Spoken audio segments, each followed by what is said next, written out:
আমি চ্যালেঞ্জ করে বলি, বাংলার জমিনে সবচেয়ে বড় হানাফি কেউ থাকলে ডক্টর গালিব আছে, আর কেউ নাই। আসো আমার সঙ্গে চ্যালেঞ্জ করো। হানবি স্বামী বুঝি না, যারাই মুসলমান আছেন প্রত্যেকে বলছি দয়া করে হকপন্থী হন, বাতিল পন্থী হবেন না। মানুষের তৈরি বানোয়ার তৈরি বাদ দেন, কোরআন হাদিস লাফালাফি করো, এটা সুন্নত মানো না, সুন্নতুল জামাত।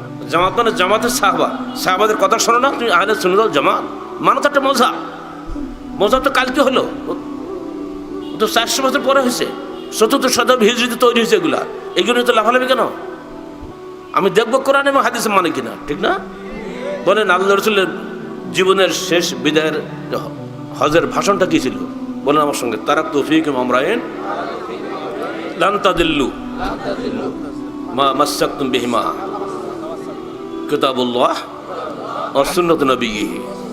আমি চলে যাচ্ছি দুনিয়া ছেড়ে, আগেরবার হজ করতে পারবো কিনা জানি না। আমি তোমাদের কাছে দুটা বস্তু ছেড়ে যাচ্ছি, যতদিন মানুষ এই দুটো বস্তু ধরে থাকবে কঠিনভাবে, ততদিন তারা পথভ্রষ্ট হবে না। একটা হলো আল্লাহর কিতাব, আর দুটা হলো তার নবীর সুন্নাহ। এই কথা মানবো আমি না সারমুজা মানবো? রসুলের কথা আগে না মানুষের কথা আগে? শাফাত করবে আল্লাহ রসুল, আমার ইমাম বা পীর সাহেব করবে। এত সস্তা না জান্নাত পাওয়া, বুঝতে পেরেছেন? আগে আকীদা ঠিক করো। আমি নবীকে ভালোবাসি, ইয়া নবী সালাম আলাইকা দেই না, জীবন দেবো নবীর জন্য, কিন্তু সালাম আলাইকা দেবো না।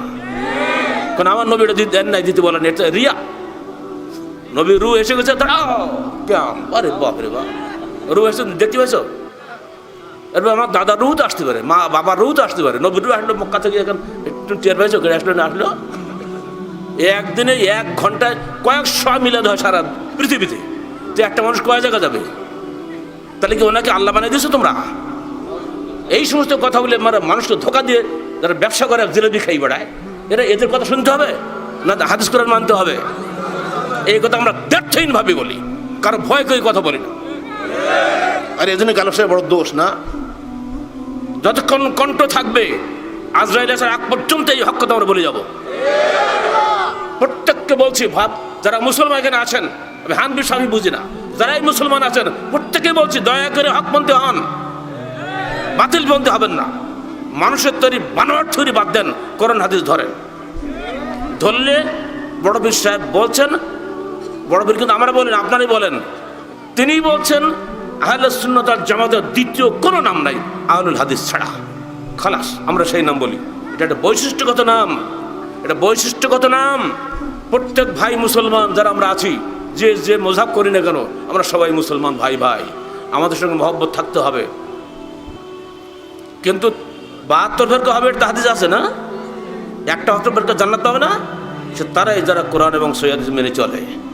এটা সমস্ত লোক বলে গেছে, 4 ইমাম বলেছেন, বড় বিষয় বলে সবাই বলেছে, আমরা তাদের কথা খালি মানি।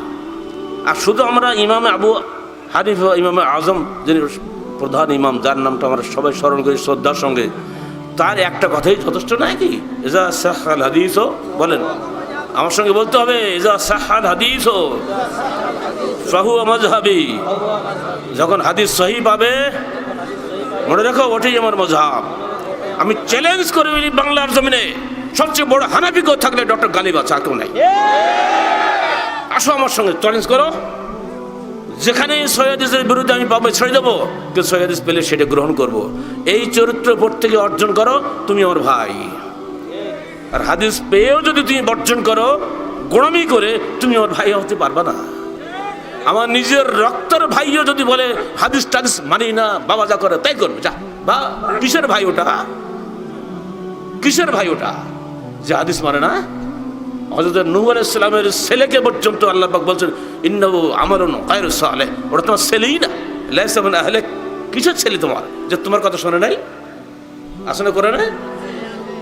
আমরা কেন বলতে পারি না কোরআন হাদিস তুমি মানবে না? তুমি পাক্কা মুসলমান হোক, তোমার পাগড়িটা 22 হাত জায়গা 40 হাত লম্বা, তা কি যায় আসে? আমার পাগড়ি কি কবরে যাবে নাকি? যাবো তো আমি, আমার হিসাব আমার, আপনার হিসাব আপনার।